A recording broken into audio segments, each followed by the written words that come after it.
সজনে ফুলের এমন রেসিপি জানা থাকলে বাড়ির সকলে থালা চেটে ভাত খেয়ে উঠবে।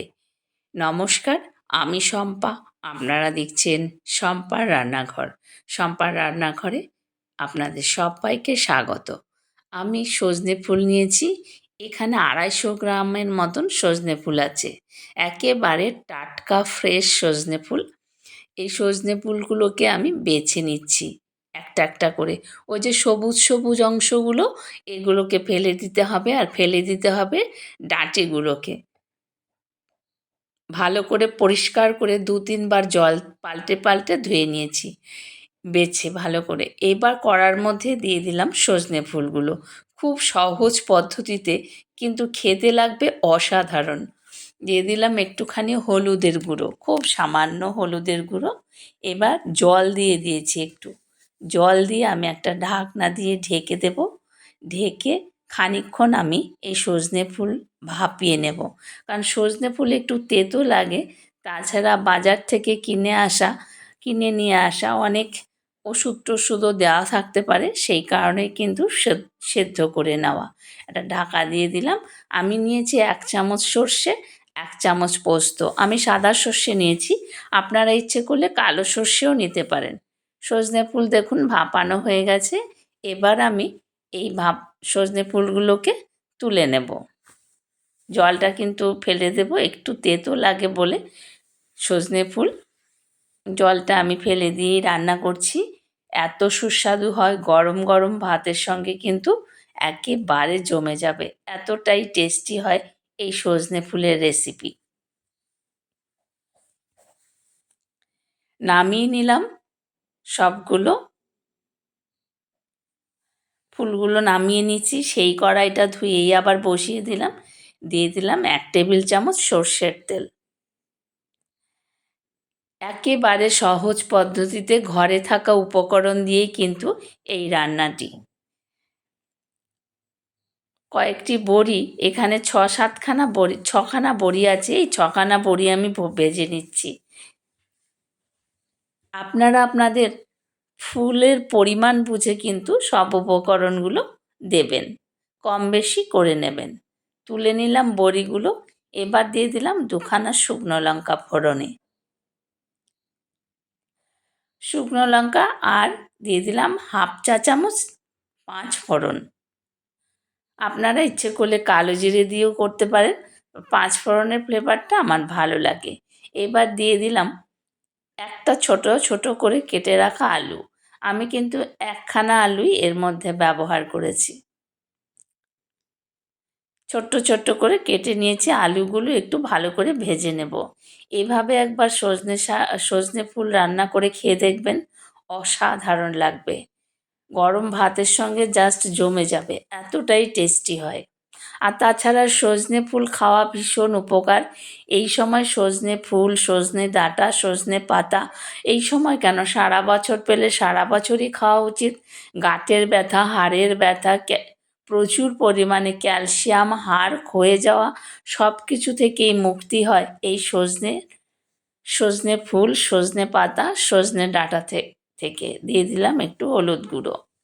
রোজ খেলে রোজই খাবেন, ভীষণ উপকার, স্বাস্থ্যকর। আর এই সময় খাওয়া ভীষণ জরুরি। দিয়ে দিলাম স্বাদ মতো নুন। সজনে ফুল অ্যান্টিপক্স। আমাদের এই সময় শীতের শেষে পক্সের আবির্ভাব ঘটে। ঘরে ঘরেই হাম, পক্স, জ্বর, এই সমস্ত অসুখগুলো হয়। সেই কারণে কিন্তু সজনে ফুল, সজনে ডাঁটা খাওয়া, সজনে পাতা শরীরকে ডিটক্স করে, মানে ভেতর থেকে দূষিত পদার্থ বের করে দেয় এই সজনে ফুল। দিয়ে দিলাম সেদ্ধ করে রাখা ফুলগুলো। এবার আলুর সঙ্গে নাড়াচাড়া করে তেলের মধ্যে 1 মিনিট মতন একটু সাঁতলে নিচ্ছি। আমি সর্ষে পোস্ত অফ ক্যামেরাতেই বেটে রেখেছিলাম 2টো কাঁচা লঙ্কা দিয়ে। যেহেতু রান্নার পরিমাণ খুব কম, ঝাল কিন্তু আপনারা বুঝে দেবেন। আপনাদের পরিমাণ বুঝে ঝাল, নুন, মিষ্টি সব কিছু দেবেন। এবার একটা ঢাকনা দিয়ে ঢেকে দেব। কয়েকটি কড়াইশুঁটি এর মধ্যে আমি দিয়ে দিলাম। এটা অপশানাল, আপনারা ইচ্ছে করলে নাই দিতে পারেন, ভালো লাগে বলে দিয়েছি। কড়াইশুঁটি দিয়ে আর একটু ভালো করে নেড়ে চেড়ে সামান্য একটু ওই মিক্সিটা ধুয়েই একটু সামান্য জল দিয়ে ঢাকনা দিয়ে ঢেকে দেব। সবাই বলে, মা মাসিরা বলতেন মশলা ধোয়া জল দিলে রান্নার স্বাদ দ্বিগুণ বাড়ে। সেই কারণে কিন্তু আমি বেশিরভাগ সময়ই দেখবেন মশলা ধোয়া জলটাই ব্যবহার করি। এবারে ঢাকা দিয়ে ঢেকে মিনিট 4-5 রান্না করব, যতক্ষণ না আলুটা ভালো করে সেদ্ধ হচ্ছে। এবার লঙ্কাগুলো আমি তুলে নিচ্ছি। আমি একটা কাঁচা লঙ্কাও দিয়ে রেখেছিলাম গোটা। আমার কাছে ম্যাশ করার জন্য কিছু ছিল না, সেই কারণে আমি একটা গ্লাসের পেছন দিয়ে কিন্তু আমি এই আলুগুলো একটু আলু ফুল সব কিছুকে একটু স্ম্যাশ করে নেব। তাহলে কি হয়, এটা খুব মাখো মাখো হবে, খেতে কিন্তু দারুণ লাগবে। এইভাবে আপনারা স্ম্যাশ করতে পারেন, যাদের কাছে স্ম্যাশ করার কিছু থাকে না তারা এইভাবেই আমি করে নিচ্ছি। দেখুন, স্ম্যাশ করে নিলে কিন্তু খেতে দারুণ লাগে, নরম হয়ে যায় সবজিটা। সবজি দেখবেন ভালোভাবে নরম হলে সবজির স্বাদ বেড়ে যায়। আর যদি একটু শক্ত থাকে, তাকিয়ে থাকে, সেই সবজি কিন্তু খেতে ভালো লাগে না। তা সবজি যদি এরকম চোখ মেলে তাকিয়ে থাকে, সেই সবজি স্বাদ লাগে না খেতে। এই কারণে আমি একটু স্ম্যাশ করে দিলাম। দেখুন, এবার ভাজা বড়ির খানিকটা দিয়ে দিলাম আমি। এবার নাড়াচাড়া করে নেব।